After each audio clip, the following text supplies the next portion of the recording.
கர்த்தருடைய பரிசுத்த நாமத்திற்கு மகிமுண்டாகட்டும். ஆண்டவராகிய இயேசு கிறிஸ்துவின் நாமத்தினாலே அன்பு கர்த்தருடைய பிள்ளைகளாகிய தங்கள் அனைவருக்கும் ஸ்வீட் ஊழியத்தின் சார்பாக வாழ்த்துக்களையும் ஸ்தோத்திரங்களையும் தெரிவித்துக் கொள்கின்றேன்.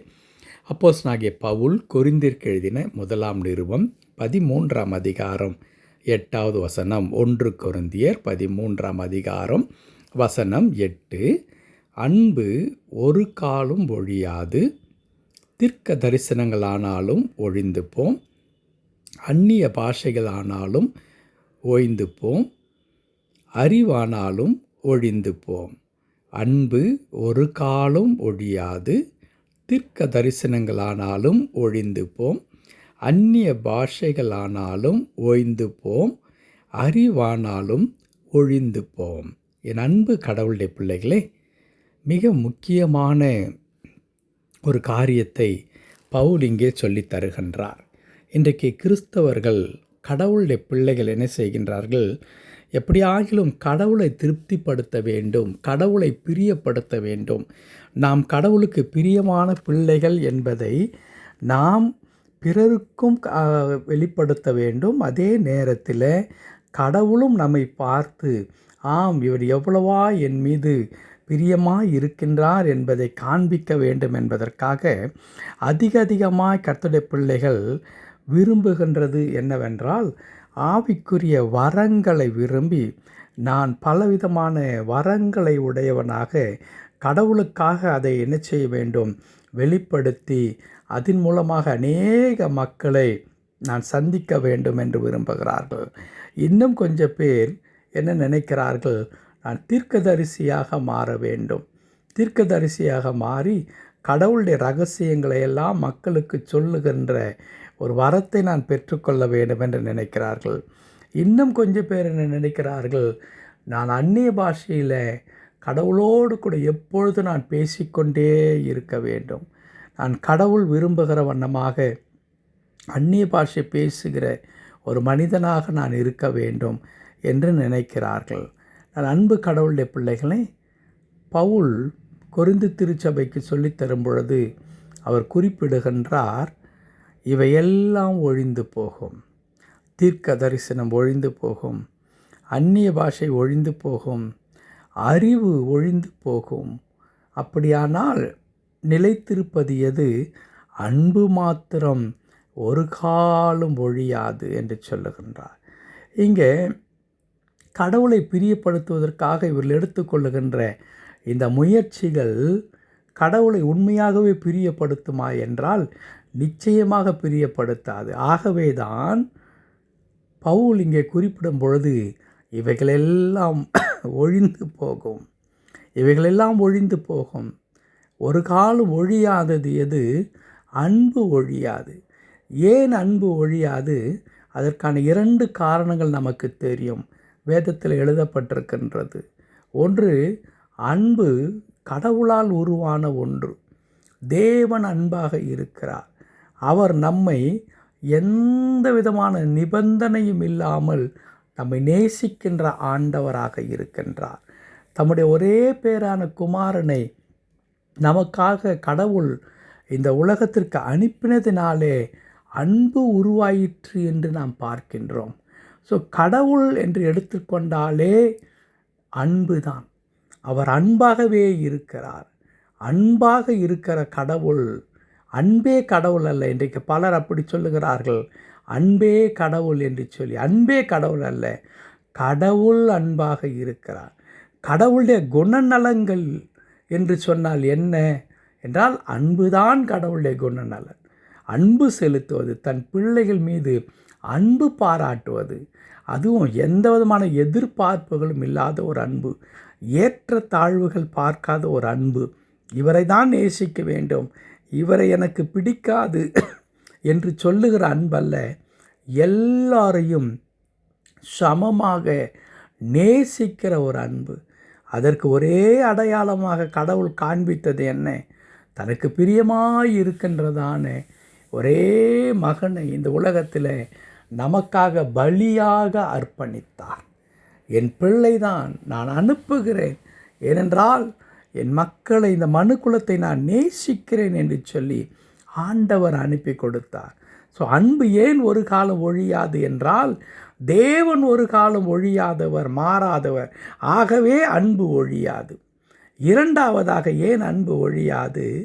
அந்த அன்பே நிறைந்திருக்கிற கடவுள் அவருடைய பிள்ளைகளாகிய நம்மை பார்த்து சொல்லுகிற வார்த்தை என்ன?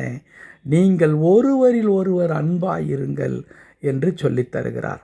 இன்னும் அழகாக சொல்லித் தருகிறார், உன் சத்துருவை, உனக்கு தீங்கு செய்கிறவர்களுக்கு நீங்கள் நன்மை செய்து அவர்களுக்கு உங்களுடைய அன்பை காண்பீங்கள், உங்கள் சத்துருவை சிநேகியுங்கள் என்று சொல்லி ஆண்டவர் சொல்லி கொடுத்திருக்கிறார். அப்போ நான் கடவுளுடைய பிள்ளை என்று சொல்லுவதனுடைய அடையாளம் எதுவாக இருக்க முடியும் என்றால், நான் தீர்க்க தரிசனம் சொல்லுவதனால் நான் கடவுளுடைய பிள்ளையாக நான் மாறிவிட முடியாது. நான் அந்நிய பாஷை பேசுவதினால் கடவுளுடைய பிள்ளையாக மாறிவிட முடியாது. நான் அதிக ஞானம் உள்ளவனாக, அறிவு பெருத்தவனாக, வியாக்கியானம் பண்ணி அநேக பரலோகத்திற்கு ரகசியங்களை நான் வெளிப்படுத்துகிற அவ்வளோ ஞானம் பெற்றிருக்கிறதுனாலே நான் கடவுளுடைய பிள்ளையாக நான் மாற முடியாது. மாறாக கடவுளுடைய பிள்ளை என்ன செய்வார்? பிறரை நேசிப்பார். ஏனென்றால் கடவுள் அதைத்தான் சொல்லி கொடுத்திருக்கிறார், லவ் ஒன் அனதர் என்று சொல்லி. நீங்கள் மற்றவர்களை நேசியுங்கள். அதுவும் எப்படி நேசிக்க வேண்டும்? உன்னை போல நீ பிறனை நேசி என்று சொல்லி கொடுத்திருக்கின்றார். அன்பு கடவுளுடைய பிள்ளைகளே, இவ்வளோ அற்புதமான ஒரு ஆண்டவர் உன்னை போல, நீ உன்னை எப்படி நேசிக்கிறாயோ அல்லது நீ எப்படி இருக்க வேண்டும் என்று சொல்லி நீ விரும்புகிறாயோ, உன்னை பிறர் எப்படி நடத்த வேண்டும், உன்னை பிறர் எப்படி மதிக்க வேண்டும், உன்னை பிறர் எப்படி கௌரவமாய் பழக வேண்டும் என்று நினைக்கிறீர்களோ, அதே வண்ணமாய் நீங்கள் மற்றவர்களிடத்தில் அன்பு பாராட்டுங்கள் என்று சொல்லி தருகிறார். ஆம், அப்படி இருந்தால்தான் நான் கடவுளுடைய பிள்ளை. இன்னும் ஒரு இடத்துல அற்புதமான வசனம் எழுதியிருக்கிறது, அன்பு நியாயப்பிரமாணத்தின் நிறைவேறுதலாக இருக்கிறது. ஒரு அன்பு செலுத்துகிறவன் நியாயப்பிரமாணத்தையே நிறைவேற்றுகிறவனாக இருக்கிறான். ஆகவே அன்பு ஒழியாது என்பதை இரண்டாவதாக நாம் கற்றுக்கொள்ள முடியும். ஆகவே கர்த்தருக்குள் பிரியமான சகோதரர்களே, சகோதரிகளே, இந்த புதிய ஆண்டை துவங்கி இருக்கிற நம்முடைய வாழ்க்கையில் ஒருவேளை நாம் தீர்க்க தரிசனங்களையும் அந்நிய பாஷைகளையும் நாடி ஓடுகிற மக்களாக நாம் இருப்போமானால், அதன் மூலமாய் கடவுளுக்கு எந்த விதமான மகிழ்ச்சியும் கொண்டு வராது. மாறாக நீங்களும் நானும் பிறரை நேசிக்கிறவர்களாக நாம் இருப்போமானால், கிறிஸ்துவின் அன்பை பிறருக்கு நாம் காண்பிக்கிறவர்களாக இருப்போமானால், கடவுள் அதை பார்த்து மகிழ்கின்ற ஆண்டவராயிருக்கிறார். நீங்கள் அன்பு செலுத்துவதை குறித்து மிக அற்புதமாக கடவுள் ஒரு வார்த்தை சொல்லியிருக்கிறார்.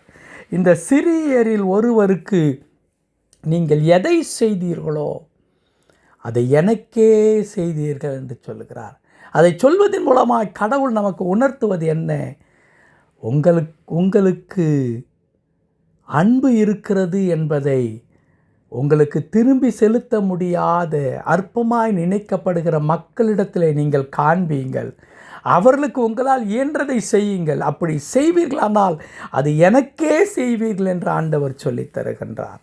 ஆக அன்பு கர்த்தருடைய பிள்ளைகளே, இந்த உலகத்தில் நீங்களும் நானும் கடவுளுடைய பிள்ளைகளாக வாழ வேண்டுமென்றால், ஒரு தீர்க்கதரிசியாக இருப்பதினால் நான் கடவுளுடைய பிள்ளையாக இருக்க முடியாது. மணிக்கணக்கில் அந்நிய பாஷை பேசுவதினால் அல்ல, அன்பு செலுத்துகிறவனாய். ஆகவே நாம் அன்பு செலுத்துகிறவர்களாய் மாறுவோம். அன்பு நிறைந்த கடவுள் தொடர்ந்து நம்மீது அன்பு காண்பிப்பார். ஜெபிக்கலாமா? கிருபை நிறைந்த நல்ல ஆண்டவரே, உமக்கு நன்றி செலுத்துகிறோம். ஆமாம் ஆண்டவரே, நீர் அன்பே உருவானவர் ஐயா. பாவியாகி எங்களை நேசிக்கிறீர் ஆண்டவரே. அதுவும் எந்த விதமான நிபந்தனையும் இல்லாமல், எந்த விதமான எதிர்பார்ப்பும் இல்லாமல் தம்மையே, தம் ஜீவனையே கொடுத்து எங்களை நேசிக்கிற ஆண்டவராய் இருக்கிறபடினாலே நாங்கள் உம்மை துதிக்கிறோம். அன்பு ஒரு காலம் ஒழியாத ஆண்டவரே. நாங்கள் அன்பு செலுத்துகிறவர்களாக இருந்தால்தான் உம்முடைய பிள்ளைகள் என்கிற தகுதி எங்களுக்கு உண்டாகும். மற்றபடி ஆண்டவரை உம்மை பிரியப்படுத்த வேறு எந்த வழியை நாங்கள் கையாளுவோமானால் அவைகளெல்லாம் ஒருபோதும் கர்த்தாவே உம்முடைய சமூகத்தில் அது ஏற்புடையதாக இருக்காது ஆண்டவரே.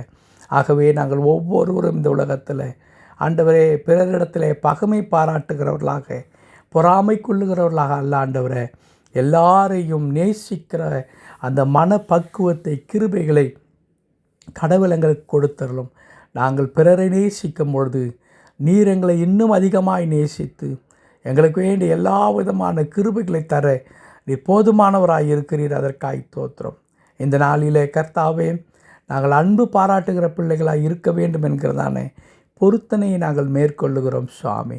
எங்களால் இயன்ற மட்டும் பிறரை நேசிக்கும்படியான கிருபையை கர்த்தர் எங்களுக்கு தந்தருளும்படியாக நாங்கள் செபிக்கிறோம். தொடர்ந்து பொறுப்பெடுத்துக் கொள்ளும். மீட்பர் நாமத்தில் பிதாவே. ஆமேன், ஆமேன்.